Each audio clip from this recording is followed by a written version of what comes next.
cheerful 40th anniversary.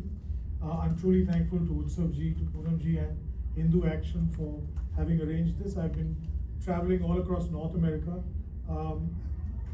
trying to advocate that nations and governments and the police and the people need to remember that Air India 182 Kanishka was the world's worst aviation tragedy, act of terrorism until 9/11 came into being. It is still till today the largest bombing of any aircraft. It was coordinated across continents by the Khalistanis, and I lost my entire family in that, and I was orphaned as a teenager. I got my results on the 10th of June 1985. My family left on the 12th of June 1985, and on the 23rd of June, maybe after 1:30 Indian time, maybe 2 o'clock, I got a call from a very dear, close family friend that your dad wants you in London, come to London. I packed a bag, I didn't know where we were going.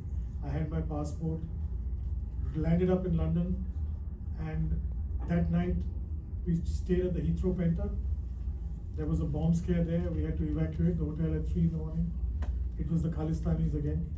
And finally I reached Cork, and as a young kid, 16, 17-year-old, alone I began the process of looking for bodies, identifying in the Cork Regional Hospital. It's something I wish on nobody. No 17-year-old, whether it's Kanishka, whether it's Lockerbie, on the world. But we're all forgetting that there are victims who exist separately, like me, and some of the others that we've seen in the videos here, and we will see going further. We need to address these issues. Justice needs to be seen and needs to be seen to be done, both. Until the victims are not assuaged by justice, by the killers of the Kanishka roam free even today in Canada. It's a huge tragedy, and you can talk so much about it, and you can just pick so many facets of it, which would be shocking and would engage you. But I think in all this tragedy, who did their job well?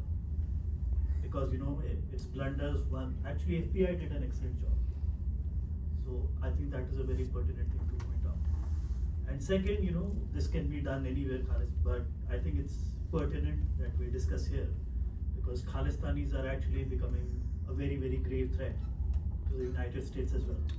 I'm wearing a tricolor turban of India, because it's more for Khalistanis than anybody else, because I feel they besmirched our turban and our tradition. So it's pointed to that. But I'm a proud American citizen.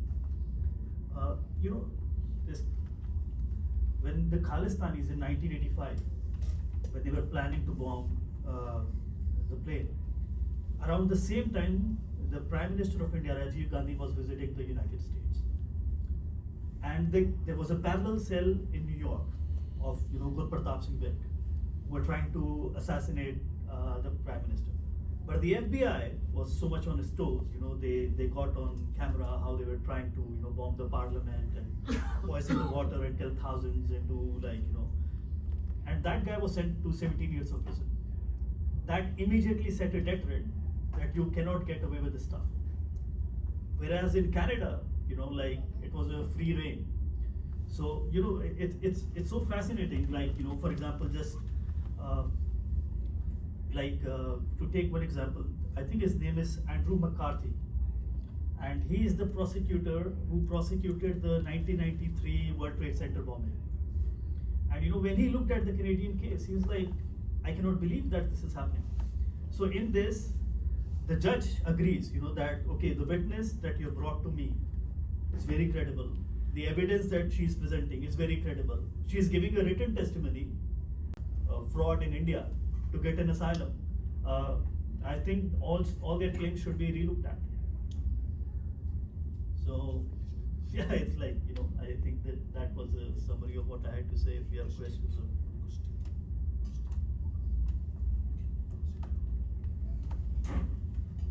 Thank you.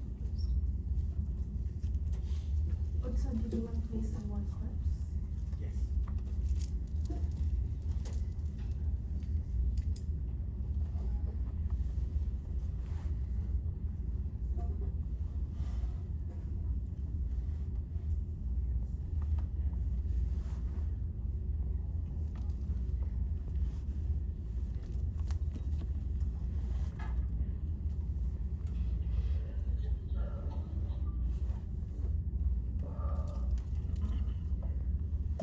Air India Flight 182, Kanishk, June 29th, 1985, was bombed mid-air. They killed all the 329 occupants.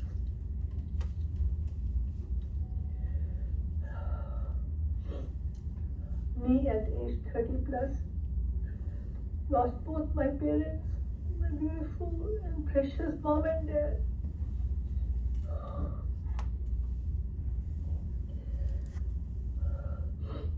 I lost the most expensive gift on earth.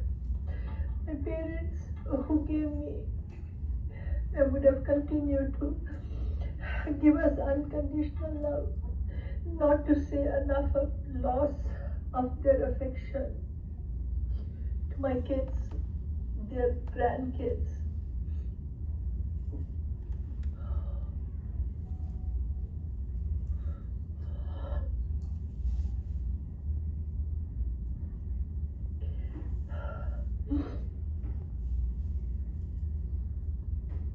This left me and my older siblings with immense grief, trauma,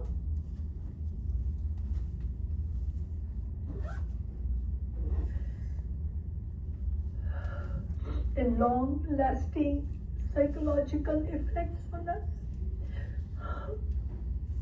We grapple with grief, anger, and fears, and a sense of injustice, especially